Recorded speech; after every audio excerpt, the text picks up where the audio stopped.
To another edition of the Business and Personal Podcast, where we bring you closer to the people that you do business with. And in this case, we're going to bring you closer to someone that helps you stay healthy. Super excited to have Dr. Pamela Smith on with me today. She's done countless things in the medical field in her 44 years of experience, but we're going to talk a lot about her authorship and some of the books that she's written, especially one most recent one that's going to be near and dear to a lot of your hearts. So first of all, Dr. Smith, I'm so glad to have gotten you on in your busy schedule. Thanks for joining me today. Thank you so much for the invitation. I'm very glad to be here. So 44 years in the medical field. You started out working in the ER at DMC, and then you have an anti-aging and functional medicine practice from there. So in those 44 years, how has that shaped you into who you are today and the things you're doing now? Oh, wow. That is such a great question.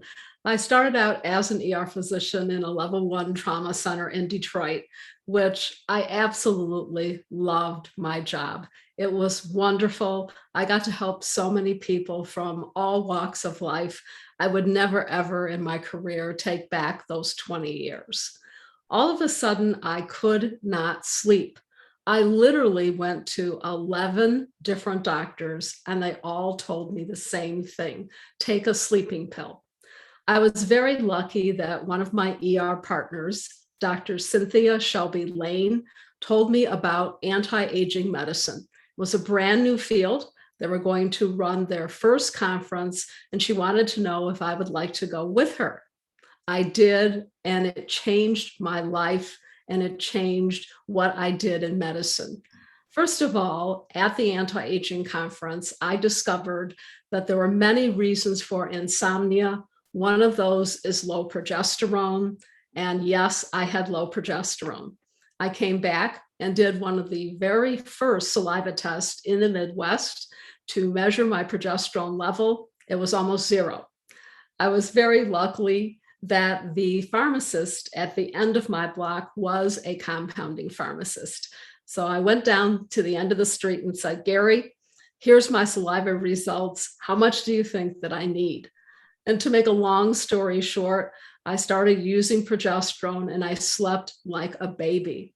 That got me very interested in the new field of anti-aging medicine. It really is a precision medicine approach. It's all about individualization and customization, and we look at the cause of the problem and not just treat symptoms. So for a while, I ended up staying in the emergency room and opening a practice. And then for the last, 27 plus years, I've had a practice in this area and have been fortunate enough to speak internationally and to author 11 books. A very different career than I would have imagined originally. And you had really good foresight there too, because I keep hearing how people are living longer lives now. Age expectancy is stretching out. So, but it's the health expectancy, right? Like how healthy are you going to be in those golden years is so important, and taking care of those things early on is kind of what you focus on, right? Oh, it's so important. It's not just, do you live to be 100? Of course, we all want to live to be 100, but it's about living to be a healthy 100 years of age. And the good news is the science is here to literally help many of us live to be a healthy 100. Well, the main reason I have you on here, Dr. Smith, is about your most recent book, which I've read, Max Your Immunity. And the thing I love about this is it is something that we're all thinking about right now. My own daughter asks me, "Hey, Dad, if I eat this, is this going to help my immunity?" I mean, 10 and 11-year-olds are now thinking about this based on everything that we've experienced here in the last year and a half. And there's a lot of arguments on both sides of COVID, right? It's hard for anybody to agree on many things, but we can all agree on the importance of a strong immune system. You found that beautiful middle road that I think interests everybody. So let's start and talk about some divine intervention, because your book number 11 was going to be something else until you transitioned, right? Oh, well, it was a little bit of divine intervention from the viewpoint that honestly, I was writing a book about autoimmune diseases.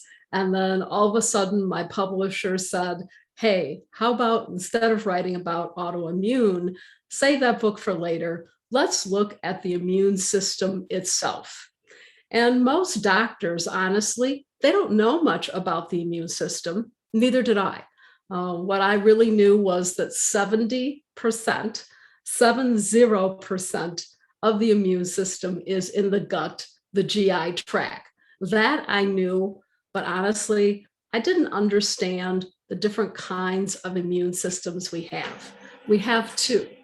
Immune system number one is the innate immune system. And the innate immune system is what happens when you first get an infection. And everything mounts together to produce this reaction, which then goes to the second immune system, the adaptive one. And that's the one that produces the antibodies to get rid of the virus, et cetera. So you actually have two immune systems, and they both have to function perfectly for you not to catch that bug that's going around.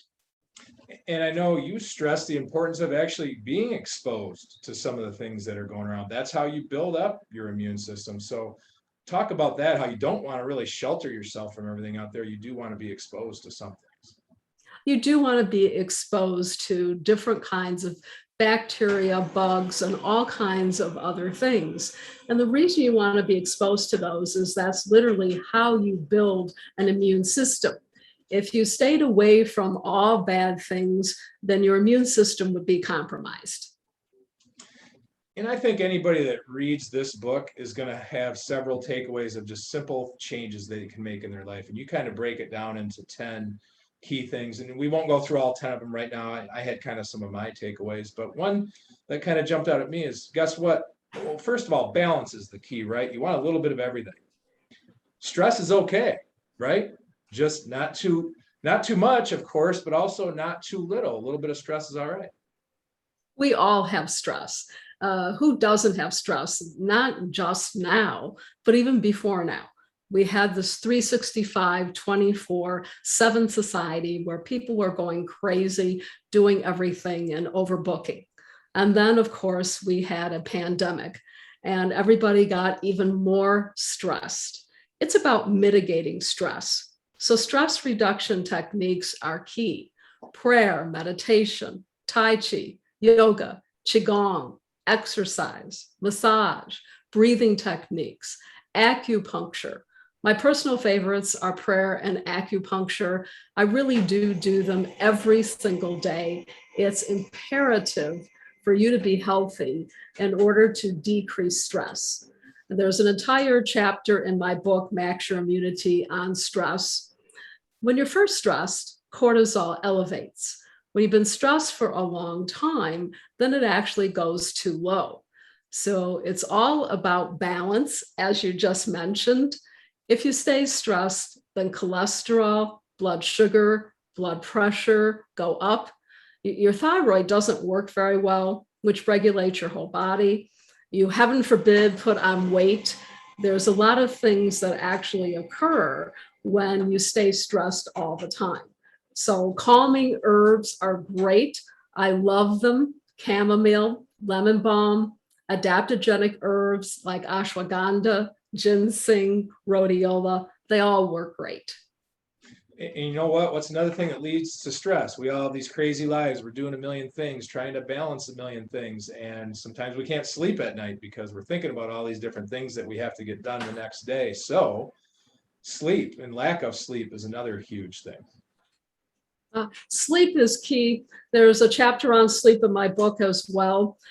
People don't understand that's good sleep hygiene.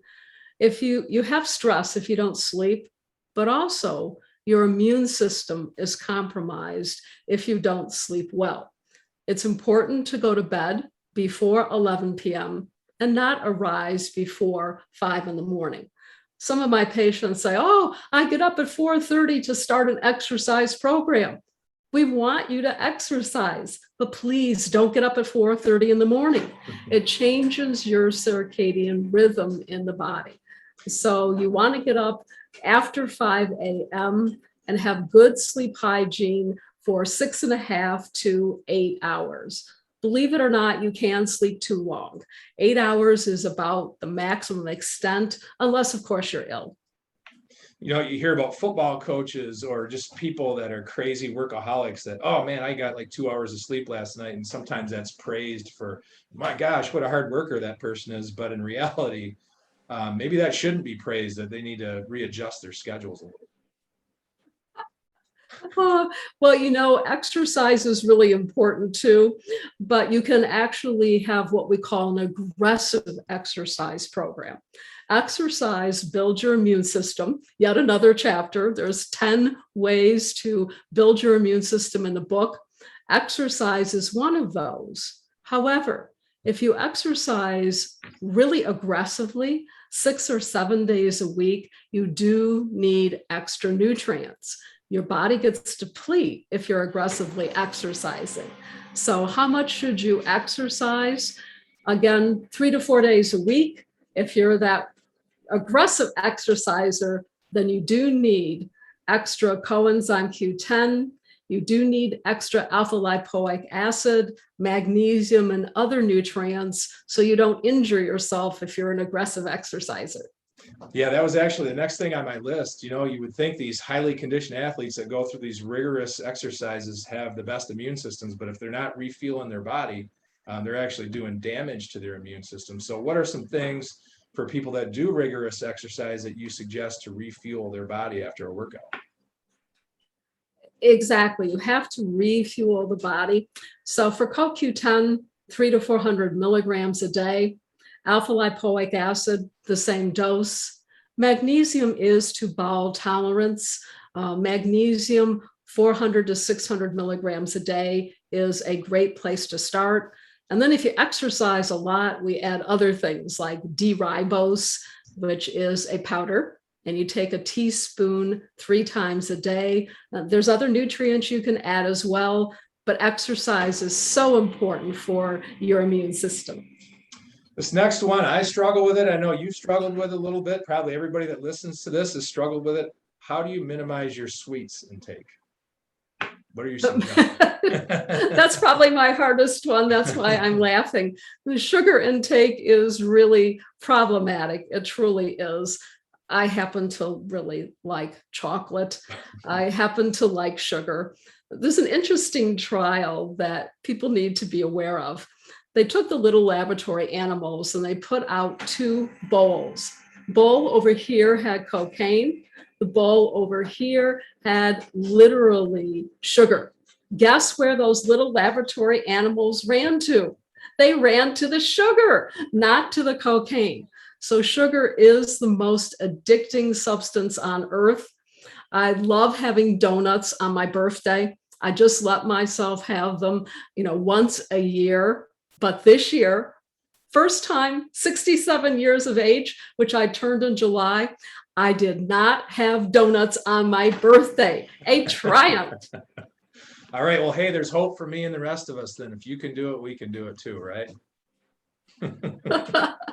So the interesting thing about sugar, though, there's good sugars. Like the bad sugars, all the good nutrients are stripped out in the mining process. That was an interesting thing that I learned in your book. But let's talk about some of the good sugars maybe that people don't know about that are good to take in. Certainly stevia is probably the best sweetener that there is out there. There's sugar alcohols. Those you can only use a baby amount of, otherwise you may have a gut disturbance. Most people don't have trouble with something natural like stevia.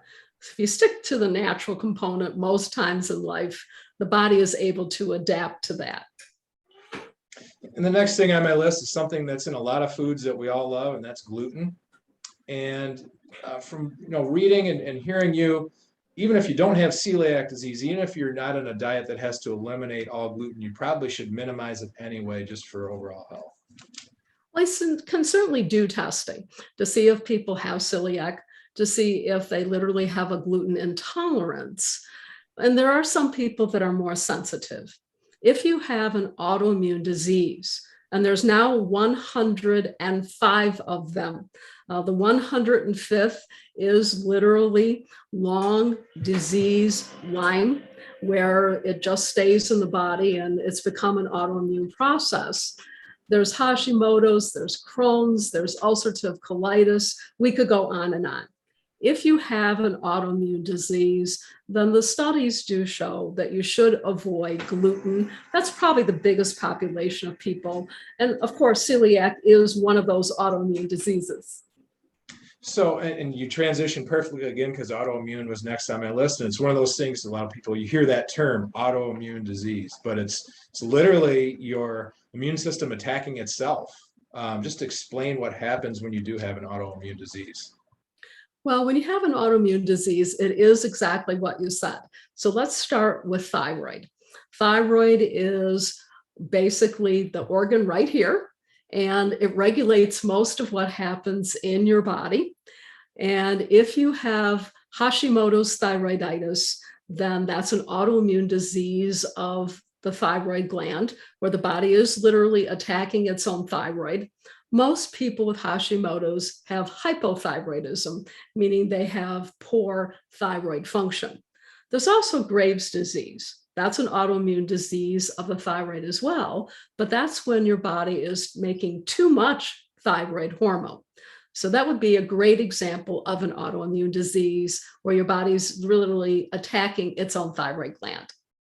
While some of this stuff is really scary, the good news is it can really be managed if you're monitoring where you stand. So for people that are listening and just curious, man, I wonder how my immune system is, where I need to improve. What are some of the simple tests they can get done just to see where they stand? Well, first of all, gut health. I was serious when I said 70% of the immune system is in the gut. And sometimes people don't realize they have a gut health problem. You may not have reflux, may not have GERD, diarrhea, constipation, nausea, muscle aches and pains. Brain fog can be a symptom of your gut not working properly. People should have 2 bowel movements every day.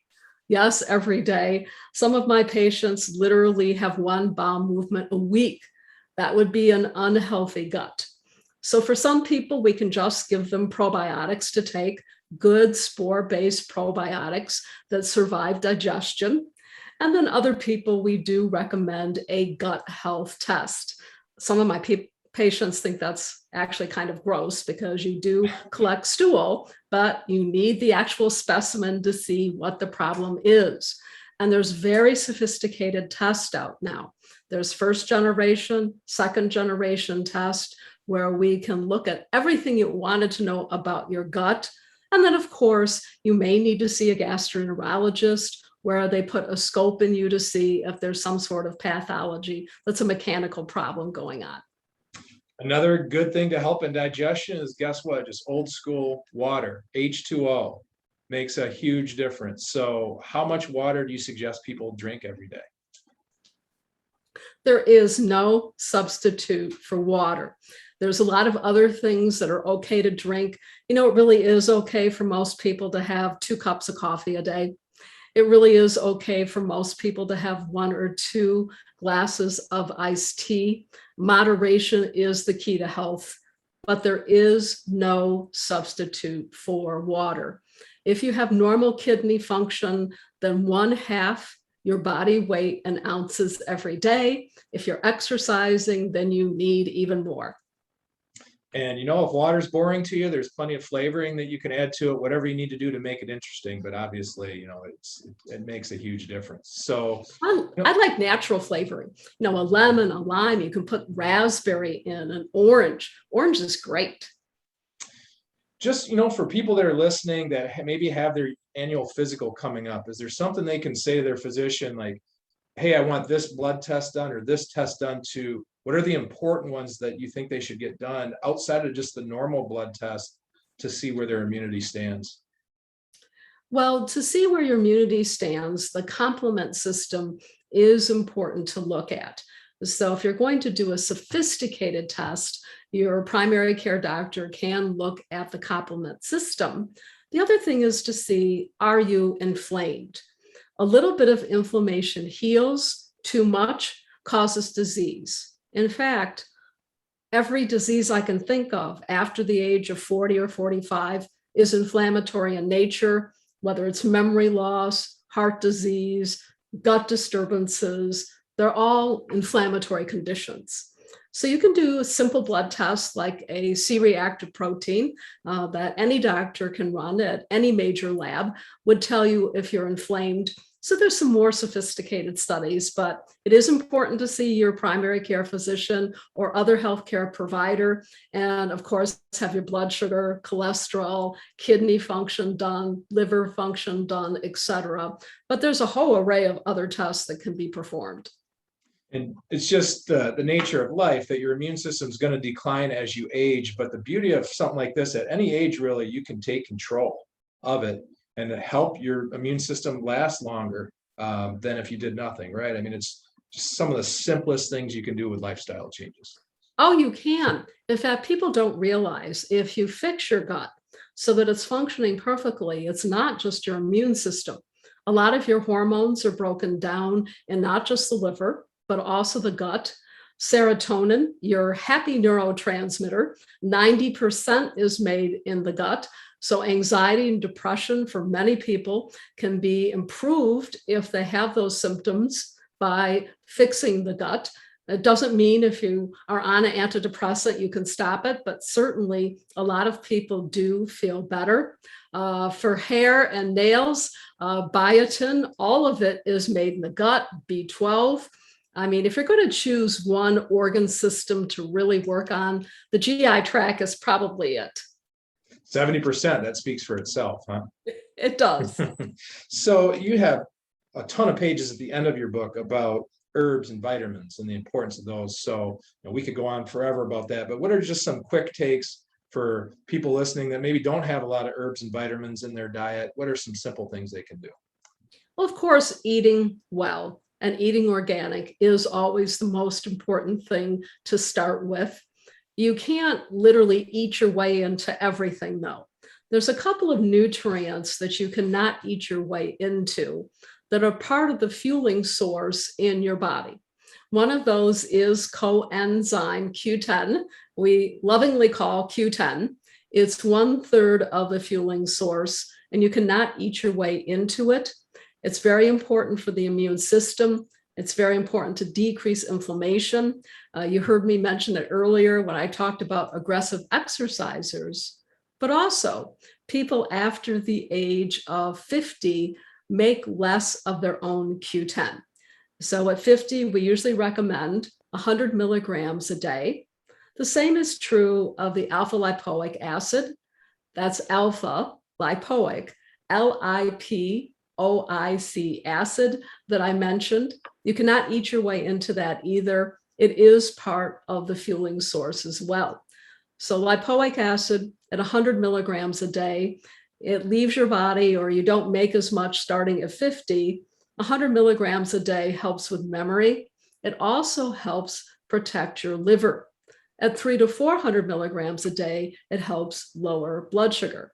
In fact, it can be so effective that if you're on a medication like metformin that gets used up in the body, and the body breaks down metformin into really something that helps your blood sugar, but it depletes the body of Q10, and lipoic acid lowers blood sugar. So if you're on something like metformin, you need to take Q10 and B vitamins, and you probably need to lower your dose of the metformin, or at least have that discussion with your doctor or other healthcare provider. So when you take something like lipoic acid at bigger doses, it does effectively lower blood sugar. Many people need less medicine. And I'm sure you've seen so many great success stories in all your years, but is there maybe one that stands out that you could share with our listeners of someone that didn't have the best immune system? They saw you, put them on a plan, and you've seen improvement from implementing the plan. Absolutely. By fixing the gut, it really is the best way to help someone. So patient came to me having had surgery to their abdomen, and they lost part of their ileum. That's part of the intestines. It saved their life for them to have the ileum out because they had something called a volvulus. That's where the bowel strangles around. And a great surgeon saved their life. And they went on to have a very illustrious and interesting career. But when you have part of your gut out permanently, it does deplete the body of some of those important nutrients that we've been talking about. Fortunately, this person does see an anti-aging functional medicine practitioner and gets those nutrients replenished. Things like vitamin K. Vitamin K is only stored in your body for 1 week, so you do have to supplement with it, particularly if you don't have a bowel, because 75% of that vitamin K is made in the gut. And this person did very well. Vitamin K is important for bone structure. She actually built back bone. It's very important to help prevent heart disease. And this person has not had a heart attack, even though she's almost 70 years of age. She does have a family history of heart disease. Vitamin K can help with peripheral neuropathy. That's numbness and tingling that can happen in the extremities. She did have numbness and tingling, and she had tried B vitamins, which is a very common thing we do for paresthesias, the numbness and tingling. But when the vitamin K was added and we fixed her gut as best as possible with the fact she's missing the ileum, this person is able to literally travel the world and be very effective in their field. I have to say, Dr. Smith, I'm so glad to have met you and have had a chance to read your book, because I'll be honest, before COVID, I would have had zero interest in this whatsoever. But your publisher was right on. This is a message so many people can easily digest and understand. And even if there's 1 or 2 things they change in their lifestyle, well, hey, they're going to be better for it. So I just highly suggest anybody out there, go get the book. You've made it nice and affordable by going paperback. What are some of the easiest ways for people to get your Max Your Immunity book? Well, it's written in bullet style format. So literally it's easy for everybody to understand. Part 1's on the immune system. Part 2 is 10 things you can do to maximize your immunity. And then part 3 is nutrients that does as well. So of course you can go to Amazon, Barnes and Noble, Books A Million, or any other location that carries books. And also almost every compounding pharmacy in the United States carries this book as well.